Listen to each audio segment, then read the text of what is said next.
Hello and happy Monday. I hope you had a great weekend. Today we're going to be doing the newest edition of Smash or Pass. This is a series where every single week we talk about what's new in fragrance. We catch up over the weekend, we window shop, we go over trends, we talk about what we like and what we don't like. This is a way for us to talk about what's new in fragrance, and I love this series because it makes Mondays feel a little bit more special, even though they can be a bit stressful, and it also allows us the opportunity to really sit down and look at what's new in fragrance and evaluate what we like and what we don't like, because like it or not, there's so many new releases coming out all the time. So sometimes I think it's useful to have a place or have a series where we can just look at everything and talk about what we like, talk about what we want to get, and talk about the common themes that we see kind of weaving through these releases. So if that's of interest to you, then definitely do keep on watching. But if this is your first time on the channel, hello, my name is Anya. I love fragrances. I talk about them here every single weekday, Monday through Friday. I also publish additional content on TikTok and Instagram under the username ANECHKAFRAGRANCES. And for those of you who are unaware, I actually do have a podcast. It's called The Fragrance Report. On this podcast, we talk all things fragrance history, and I launch a new episode of the podcast every single Wednesday, both on Spotify and here on YouTube. So if that sounds interesting to you, then definitely check out the podcast. It's also available here on YouTube in a playlist. This week, we're going to be talking about a famous old Hollywood starlet and her relationship with fragrance. I'm sure you'll find this very interesting, especially if you love old Hollywood. So be sure to keep your eyes peeled for that.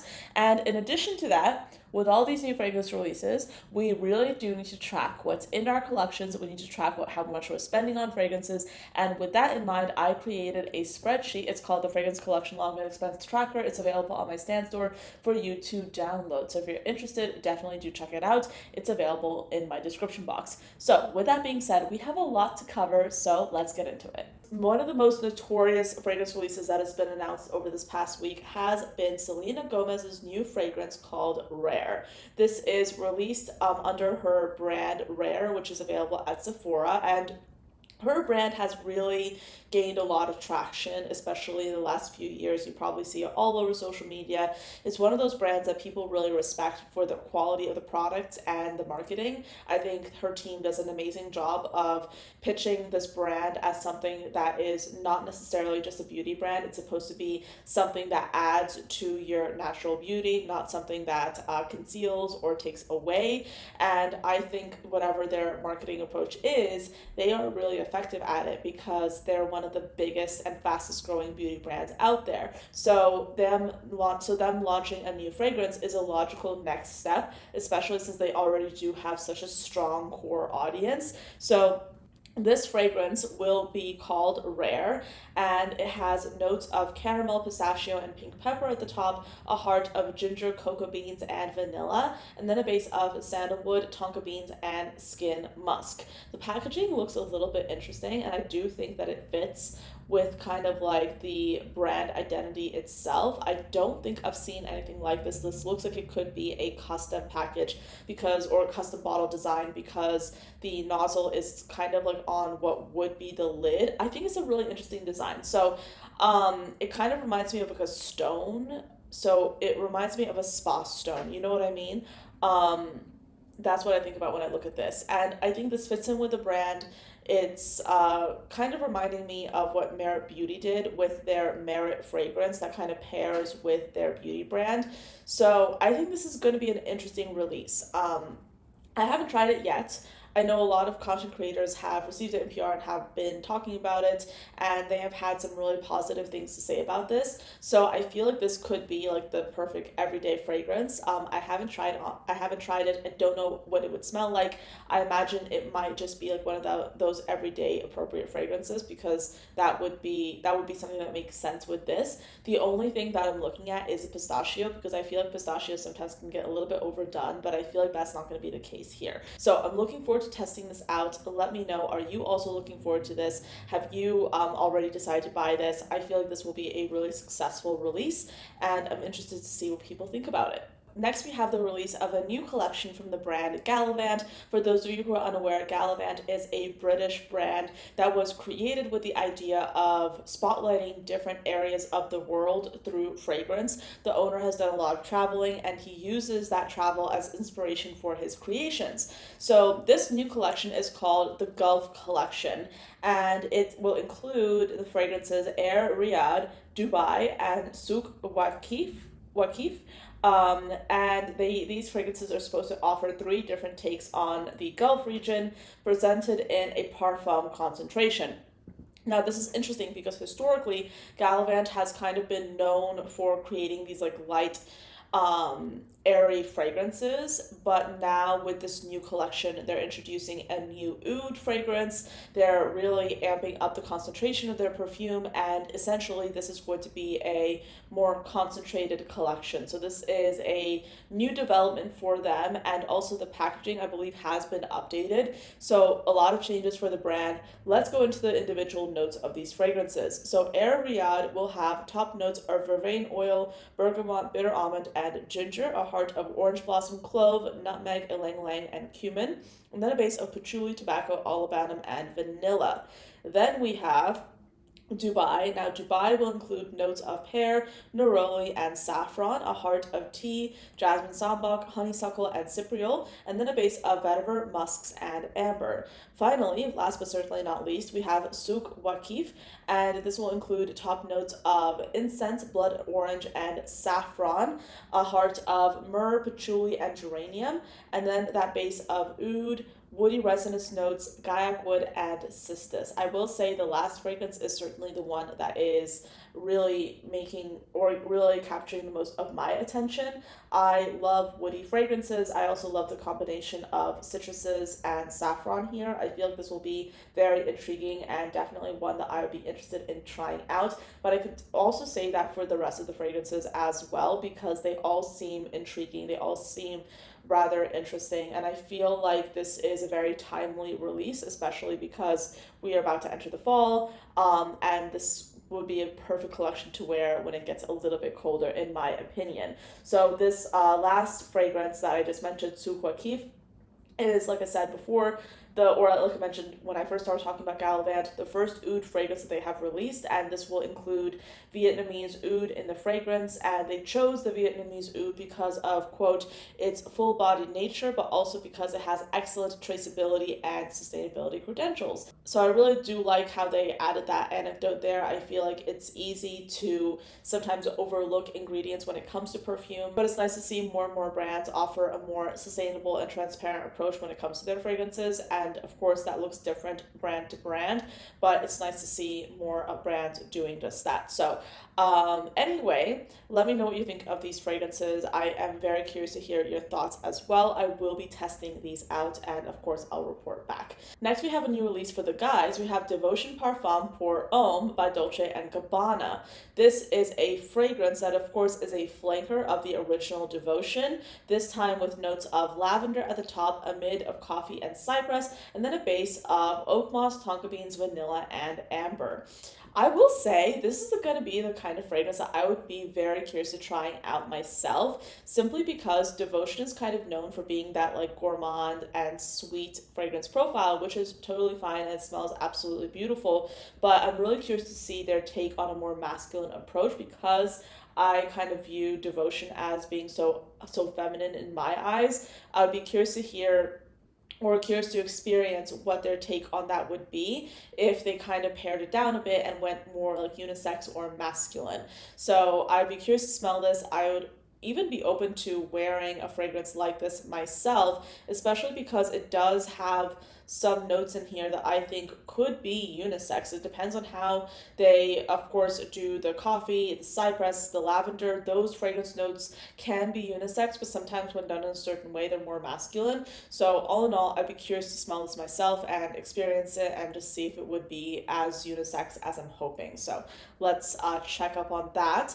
And then the next fragrance I want to talk to you about is Lazulio by Diptyque. So this is going to be a fragrance that has notes of rhubarb, floral notes, benzoin, and vetiver. So those are the notes listed.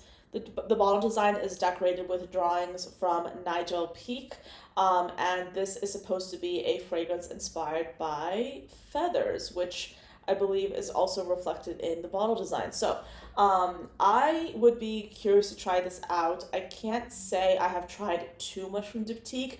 My friend was wearing L'Eau Papier, I think a little bit ago. This was last week, and she smelled absolutely amazing. I think she got that as a gift, and I smelled her, and I was like, wow, this smells amazing. So Diptyque is definitely one of those brands that I feel like we see them so often, but I personally haven't tried too much of their fragrances. Here's my thing. Objectively, this does look rather lovely, but I find whenever I see rhubarb paired with floral notes or rhubarb paired with lychee, in my head, I'm just always assuming that they're going to go the Delina route. They're going to go for that kind of scent profile that's floral, but tart and fruity. And while I do love that kind of scent profile, of course, I have several fragrances that kind of go under that umbrella. I find that that kind of scent profile can get redundant very quickly. So this would be something that I'll be open to trying, but I wouldn't necessarily go out of my way to do so because, again, of that assumption that it's probably going to smell similar to things I already have. I'm talking L'Imperatrice, Afnan's, what's it called? Afnan's Bouquet, that like white fragrance is supposed to be a Delina dupe. I have so many alternatives in my collection for Delina. Literally so many of them. I think Rose Rhubarb or Rose Charcoal by Experimental Perfume Club is another one. I'm looking over at the fragrances I have out. There are so many options that kind of fall under that category, and that's not to say that I don't like that category. I really do, but that's also what I think about when I look at a new release. Like, is this going to probably smell similar to something I already have? And I feel like this might already, but then again, I haven't tried it, so I reserve the right to judge. Let's also talk about a new release by Lattafa. This is called Fire on Ice. This is a fragrance that's supposed to embrace contradictions with that theme, fire and ice, hot and cold, light and shadow. So with this fragrance, we have notes of black raspberry, cinnamon, and cognac at the top, a heart of frozen rose petals, caramel, and moss, and the base of oak wood, myrrh, cedarwood, and ambroxan. When I saw this, I wasn't quite sure what to think because I feel like this is kind of like a deviation from what they've done previously. Because even though I feel like it's so easy sometimes to talk about how a lot of brands, especially Middle Eastern ones, usually tend to really push the envelope and come out with like bottle designs that are a bit ostentatious, this is pretty tame compared to what we've seen in the past. So I was kind of surprised when I saw that, not gonna lie. But the notes definitely sound really intriguing. Like if they like personally, if they really amp up the raspberry, this would be such, in my opinion, this would be such a perfect fragrance for me to wear this fall. And even without that, like just objectively, I feel like this is a good timely release for the fall time. I'd be curious to smell what a frozen, like a frozen rose petal would smell like. So this is something that I'm really intrigued by. I feel like this is timely for the fall time. It seems really interesting. People are comparing it to Angel's Share Paradis by Kilian. People also have like very kind of contradictory opinions of it. Some people really like it, some people don't. I feel like that's to be expected. But this is £30, so definitely on the more affordable side. And it's nice to see that again coming from Lattafa, which is again one of those brands that in the past, when it comes to their new fragrance releases, they have really increased the price point, and I think that they probably did a bit of a pulse check and saw what everyone was saying about the prices, and they have definitely gone down and neutralized their price point, because before they would come out with fragrances that would be priced at $80, but then the markdown, like after the fragrance had been around for quite some time, would go to as low as $20, and people were complaining, as they should. I was definitely one of them, because if you have a new fragrance that's like in a kind of plastic bottle and it's clear that the cost of creating that fragrance was low, and then it's marked up super high, you have people hyping it up, and then once the hype goes down, then the price goes down, you start feeling a little bit cheated if you've paid full price for it. So, yeah, with that being said, I think this is a good step in the right direction. I feel like this is timely for the fall. Let me know what you think. We also have a new release by Balmain. This is called Cuir Élysées. Cuir Élysées? Okay. Yeah, Cuir Élysées. My pronunciation is terrible. Oh my gosh, I feel like this will be the fragrance for me. Okay, so we have top notes of raspberry and jasmine, a mid of Petalia and bay rose, and then a base of leather and sandalwood. This would be this is so up my alley. I can't even tell you. So, first of all, raspberry. We love raspberry. Then we have rose. I love rose. Leather and sandalwood. This is going to be a fragrance I will be putting my nose on. I will say that when it comes to designer fragrances, I should probably do like a little like kind of short video talking about like the designer fragrances I really want to try out because they have really been stepping it up. Like they have really been coming out with interesting releases and specifically Balmain, they have a whole collection of these like gorgeous kind of like different colored, like jewel tones in their bottles, and they have so many interesting fragrances in this lineup. Like this is just another one of their fragrances, but they have a whole bunch of other ones that I've tried, and they are definitely like I have a few that are definitely on my wish list. So this is also going to be one I want to try. If you're also someone who's looking to experiment a little bit with fragrance notes, you want something for the fall that has more depth, that has more body, then I encourage you to try leather notes when it comes to your fragrances. Leather to a lot of people can be a little bit intimidating, but there's so many different shapes and sizes when it comes to the leather note and how it's utilized in fragrances. So I definitely do think that if you kind of open up your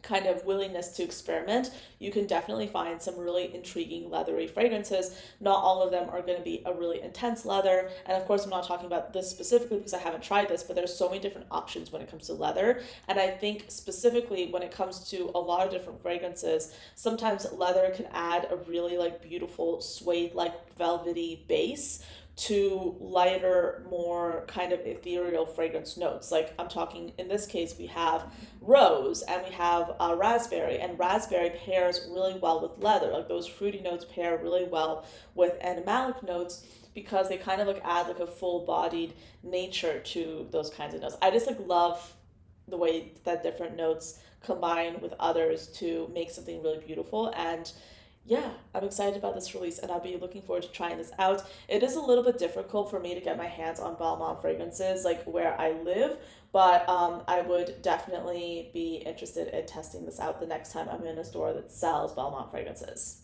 We then have a new flanker by Dior. This is Miss Dior Essence, and this is supposed to, oh wait. Okay, you know what? This video is full of fragrances that I'm actually really interested in trying because this has blackberry at the top. Okay, so we have blackberry and elderflower jam, a mid of jasmine, and then a base of oak wood. I love blackberries, and we do not see enough blackberry fragrance notes. Like, I don't even think I've seen blackberry and elderflower jam much in niche fragrances to begin with, even. So it's nice to see a more mainstream designer brand kind of push the envelope a little bit and come out with fragrances that have a new twist to them. So this is something I definitely want to check out. Is this kind of like a houndstooth design that's on the bottle? It's interesting. So yeah, this is created by Francis Curtijan, the current creative director of Dior Perfumes. And yeah, it's a floral chypre creation. So definitely one I will be trying out. I will be getting my nose on this. This is a beautiful looking option for the fall time as well. So looking forward to this for sure. All right, so that's pretty much it for this video. I don't know. I feel like we have seen quite a few interesting fragrances here. Obviously, one does not need to buy absolutely everything, but in terms of kind of like note combinations that are a little bit interesting and special, I feel like these fragrances are definitely more promising, and I mean, looking forward to testing some of these out and smelling them. Definitely do let me know, what did you think of these releases? Is there anything here that popped out at you? I'd be curious to hear your thoughts down in the comments below. As always, thank you so much for watching till the end, and I'll see you next time. Bye.